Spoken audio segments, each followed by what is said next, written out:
S மக்களே, இன்றைக்கி episode முடிஞ்சது. இவங்களை டாஸ்க்கு கொடுத்து கண்டென்ட்டை கொட்டுங்கடா, உங்கள் திறமையை கொட்டுங்கடா, க்ரியேட்டிவிட்டியை கொட்டுங்கடானா டாஸ்க்கு முழுக்க வன்மத்தை மட்டும்தான் மக்களை கொட்டுறாங்க, வேறு எதையும் கொட்ட மாட்டேங்கிறாங்க. நம்ம என்ன பண்ணுறது? சீரியஸாக கடி மூடு தான். கண்டென்ட் வரல கோபால், சண்டை தான் கோபால் வருது அப்படிங்கிற மாதிரி தான் இருக்குது. சண்டை வரும், நம்ம இல்லைன்னா சொல்லலை. பட் இவங்க ரொம்ப அர்த்தமே இல்லாமல் சண்டை போடுறாங்க, ஏதாவது பேஸ்லெஸ்ஸாக சண்டை போடுறாங்க. ஒரு ஸ்ட்ராங்கான பாயிண்ட் எடுத்து இவங்க சண்டை போட்டால் தான் நம்மளால் ஸ்ட்ராங்காக பேச முடியும். ஏதாச்சும் ஒரு சைடு எடுத்து எல்லாம் 10 பைசாக ஐயோ நின்றுட்டான் சண்டை, ஐயோ உட்காந்துட்டான் சண்டை, ஊற வச்ச துணியை எடுத்துட்டான் சண்டை, ஊற வச்ச துணியை கீழே வச்சுட்டான் சண்டை, கன்றாவி.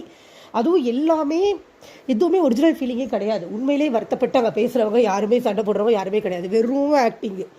இன்னைக்கு சாயந்தரம் ஒரு இடத்துல சம்மந்தமே இல்லாமல் ஓட அழுகுது. அங்கே பார்வதிக்கும் எஃப்ஜேக்கும் சண்டை. அந்த பொம்பளை எதுக்கு ஸ்கோர் பண்ணிச்சுனே தெரியல.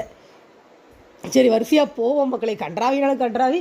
பார்வதி, சாண்ட்ரா மாதிரி, திவ்யா மாதிரி ஆளுங்க உள்ளே இருக்கிற வரைக்கும் அந்த ஷோ, வியானா விட்டுறேன், முக்கியமாக வியானா, இந்த மாதிரி ஆளுங்க உள்ளே இருக்கிற வரைக்கும் பிக் பாஸ் சீசன் 9 ப்ளீஸிங்காக பார்க்குற ஒரு ஷோவாக ஆகவே ஆகாது.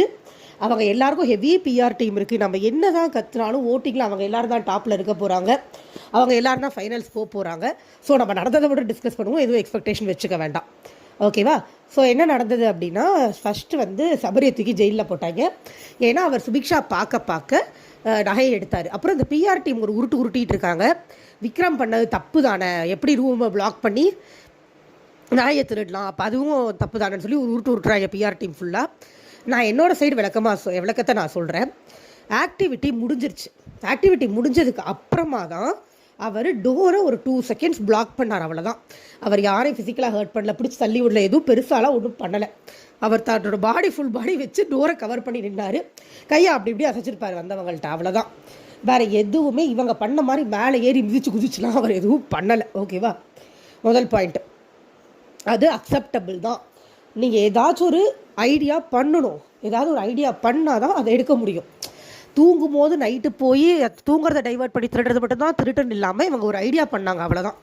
அந்த ஐடியாவில் லாஜிக்கலாக பார்த்தா தப்பு எதுவும் இல்லை. பிஆர்டி உருட்டுறதுக்கு பிஆர்டி எப்படின்னா ரூட்டுவாங்க, நம்ம சைடு லாஜிக் மட்டும் சொல்கிறோம், ஓகேவா? ஸோ எடுத்துட்டாங்க இல்லையா? இப்போ சபரி சம்மந்தம் இல்லாமல் கண்டு நடத்திக்கிட்டு போனார். ஸோ அவரை தூக்கி ஜெயிலில் போட்டாங்க.